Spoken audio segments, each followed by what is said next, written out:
What's up, beautiful people? Welcome to the Tears Take. I'm Tierney, and I upload weekly reality recaps. If you love the Real Housewives and all of their antics, this channel is for you. If you enjoy my content, please go ahead and like and subscribe so that you and other Bravo lovers like yourself can see more of my stuff. So I'm going to recap the Real Housewives of Atlanta, season 16, episode 5, and it's called About Last Night.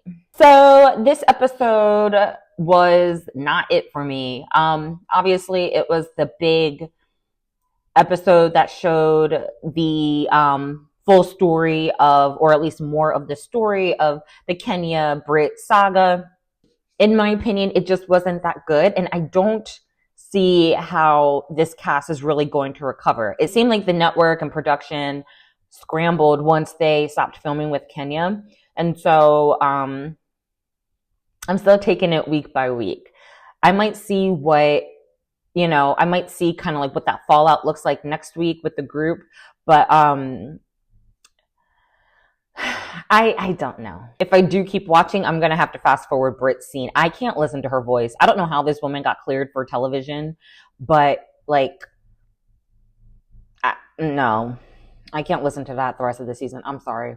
Okay, so a few early takes. So throughout the episode, Britt was really apologetic.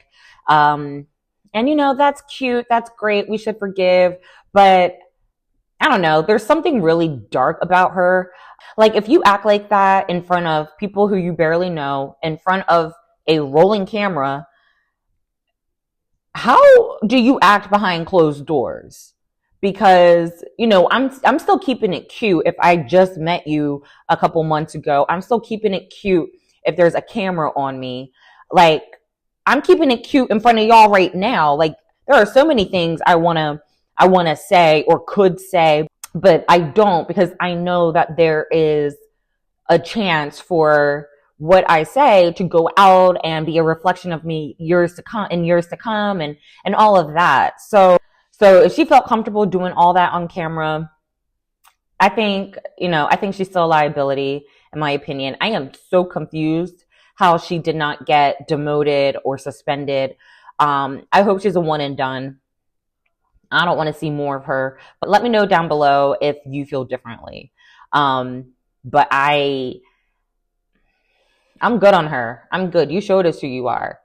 Girl, we just met you. Why are you crashing out over someone who didn't even do anything to you? That's the thing. You manufactured an entire beef inside your head and went after somebody and showed your entire doing it. So,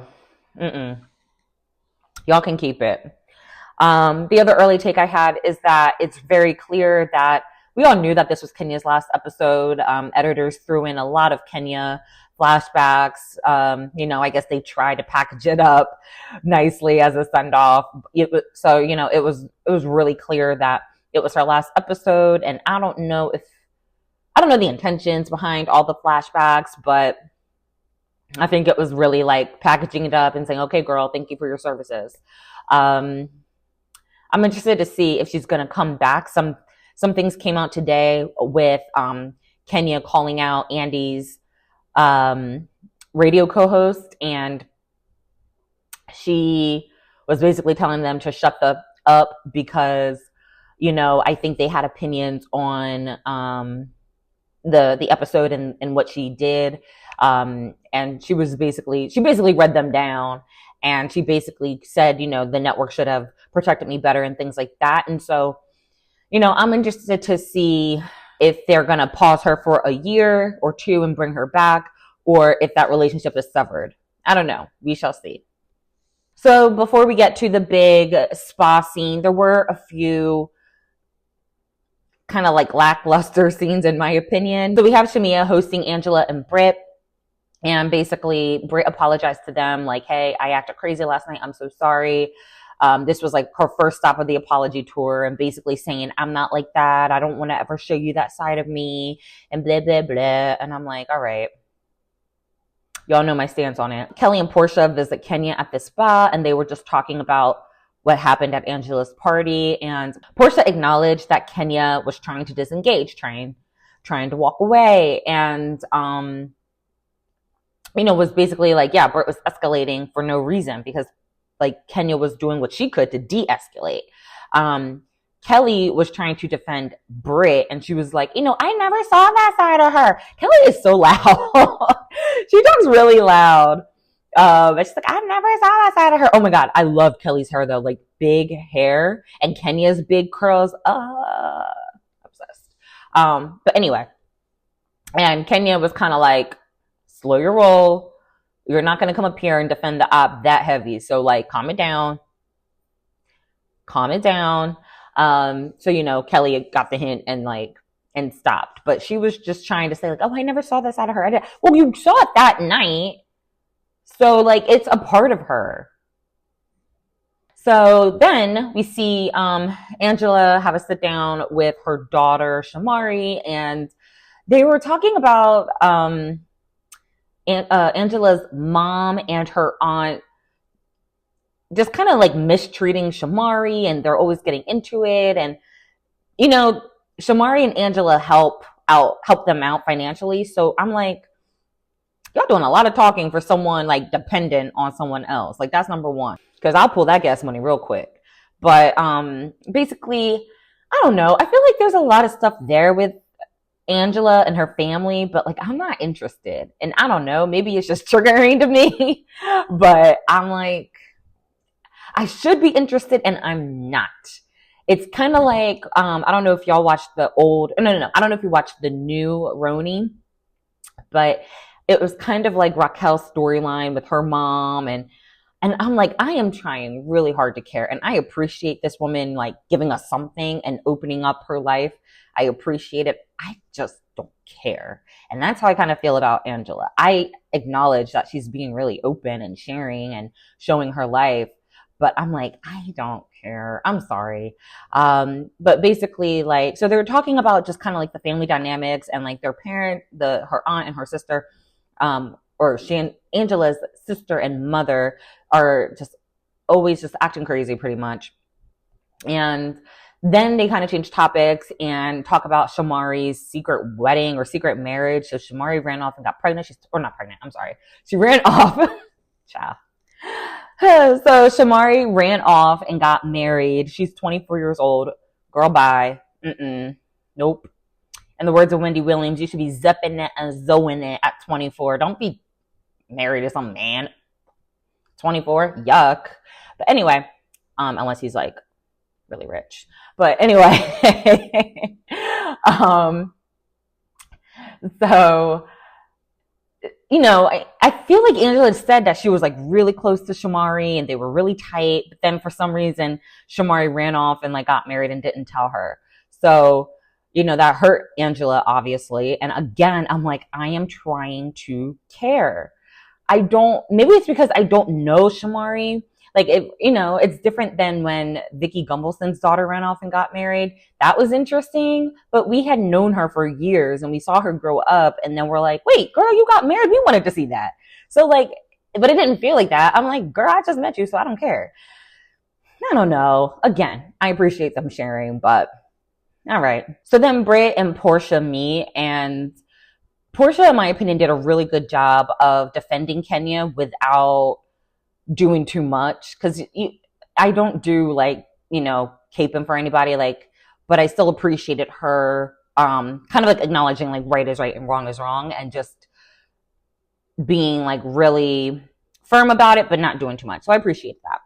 Portia was okay this episode. I was like, Portia, whatever you took for this episode, I don't know if you changed the meds or if you alleged meds or if you said a special prayer, whatever you did that day, these few days of filming, keep doing that. Cause I was with her on a lot of these things today, or a lot of these things in this episode. So, like I said, she did a good job of defending her because Britt came in trying to play victim. Like, I don't know if she's trying to haze me, or, I don't know if she's trying to target me.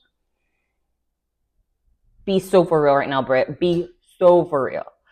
So like I said, Portia was like really good about like, nah, I don't think she was doing that. I don't recall that. Or, I do remember her asking you about her ring, asking you about your ring. That wasn't shade. I never saw her do anything else. Like, she never said anything crazy to me. So like I said, Porsha was good.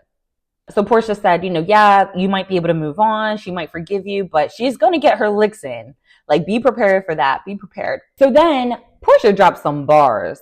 She said, yeah, Britt was preparing to go toe to toe with Kenya, but she didn't realize that she was going to meet another Kenya who really didn't give a damn at the moment. I said, drops mic. Absolutely. Britt sat there and watched Kenya for years. And yes, we have seen Kenya be the antagonist. She was the villain. I think with Kenya, there's a lot of past trauma. And I think with her experience, she is very defensive and might go on the offensive first. And I think as soon as somebody like meets her where she is, she'll then like respect them.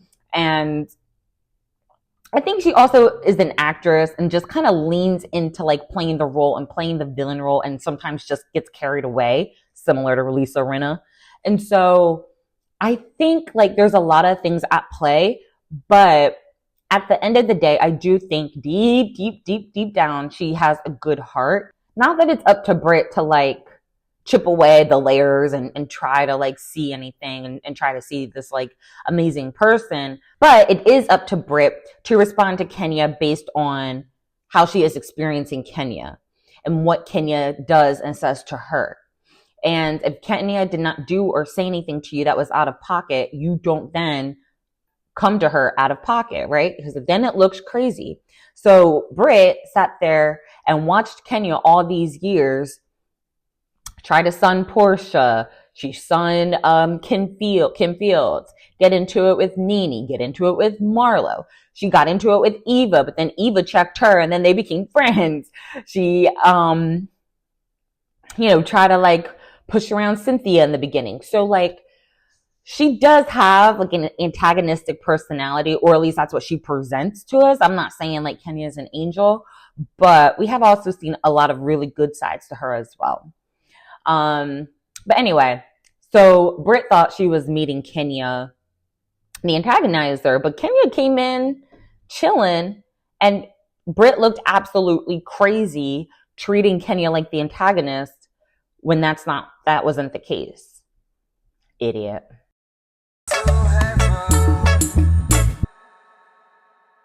Then we have another scene with Angela cooking at home with Charles. Charles is throwing down in the kitchen. I said, can you make me some chicken? Anyway, and she told Charles what Porsha said at the dinner, how she was like, I heard about Charles. Like, yeah, I know about him. And then when Angela asked her, she was like, I'll tell you later. Absolutely not, Porsha. You were on some bullshit that night. Do whatever you did this episode. That's the Porsha I want to see. I don't want to see that Porsha. I don't want to see episode 4 Porsha. I want to see episode 5 Porsha for the rest of the season. Charles laughed. He was like, that girl don't know nothing about me. And he was basically like, she's barking up the wrong tree. I love those expressions. He's like, basically like, she don't want none of this. So you handle it or I'm going to handle it. It was very, very, very early days Cordell and Porsha coded when Porsha was telling Cordell, I think it was about Kenya, bothering her, trying to sun her. And Cordell was like, did you hear what I said? Handle it. And Charles was on that same energy. He was kind of like, that girl don't know nothing about me. Handle it. I don't even know why you're coming to telling me about it, because you should have handled it then. So he's really rough. I hope we see another side of him, because he wasn't that bad this episode, but I have yet to see like a kinder, softer, more vulnerable side of him. And I don't know. I feel like Angela needs that, because like the rest of her family's in shambles. Angela talked about her family and basically how Charles and her family still aren't cool. And like, if I was Angela, my anxiety would be through the roof. Like all these like unsettled family dynamics like that, I can't handle that. And it's like, you have this tension with your mom, you have this tension with your sister. They have tension with Charles, your man. Like they have tension with your child. Like, I don't know how she is like on the show, like smiling, because I would be like, I can't. Let me know if you care about Angela's story below. I don't. I'm sorry, Angela, but yeah, let me know.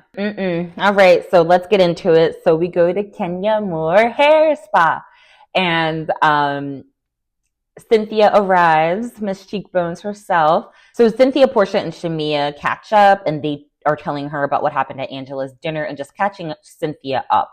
And then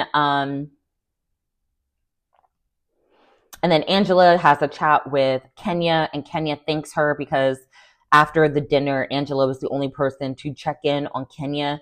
Kind of just like, you didn't deserve that. And, I'm so sorry that happened at my event. Drew arrived. Honestly, as much as I've talked about her in other recaps, I forgot all about her. I did not think about her one time until she rolled up. I was like, oh, oh wow, I forgot about her. That's not a good sign, Drew. So Drew arrives. Kelly and Britt arrive. Britt has flowers and a card for Kenya. Kenya ignores her, pays her complete dust. Drew tries to talk to Portia and basically just try to flat out tell her, like, girl, I don't want Dennis. Like, I don't want him. You can have his hot dog. Portia didn't take too kindly to that. She's like, is that supposed to be funny? Is that supposed to be a joke? And Portia was just like, girl, you missed common sense steps of like just picking up the phone and call me. And, if you can't acknowledge that, like, I have nothing to talk to you about. Basically, they don't see eye to eye. They don't get anywhere. Portia gets frustrated with Drew, the way Drew's, responding to her. And Portia eventually walks away. Drew's like, okay, that's it. I'm done. I reached out 3 times. I'm done. And I'm like, didn't you say this last episode? I thought last episode she was like, okay, ball's in her court. I don't care. I'm done. I don't know. Like, wrap this storyline up. Like, who are these producers on this show? Because these producers need to say, okay, Portia, the next time Drew talks to you, pull her aside and hash it out.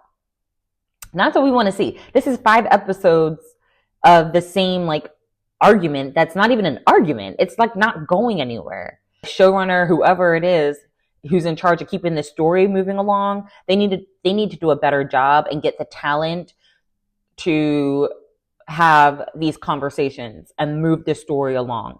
Okay, so now we are at the scene. So Kenya gets everyone's attention and she makes this like really dark, passive aggressive speech, and it did not seem like her.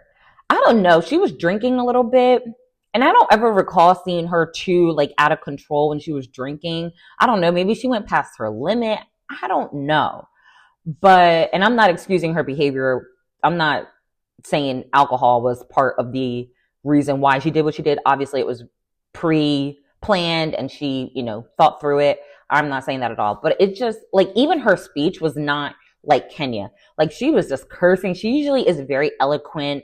And speaks very intelligently, especially for something like the opening of her business and her being the face of it and talking to the public about it. I don't know. She was like up there like, yeah, I'm that B. I've always been that B. I'm always going to be that B. And I'm like, that is not Kenya. I was like, I don't know what possessed you that day or that week when you went to go make copies of Brit's pictures and blow them up. Like, I don't know what possessed Kenya. That did not seem like Kenya. That did not seem like Kenya. So she like makes this passive aggressive speech, like, thanks for coming. There's a lot of people that are hating on me. And, let me tell you a story. So I went last night, I went out and this girl did this and she came for me. And then things escalated and she said she was going to get her pistol on me.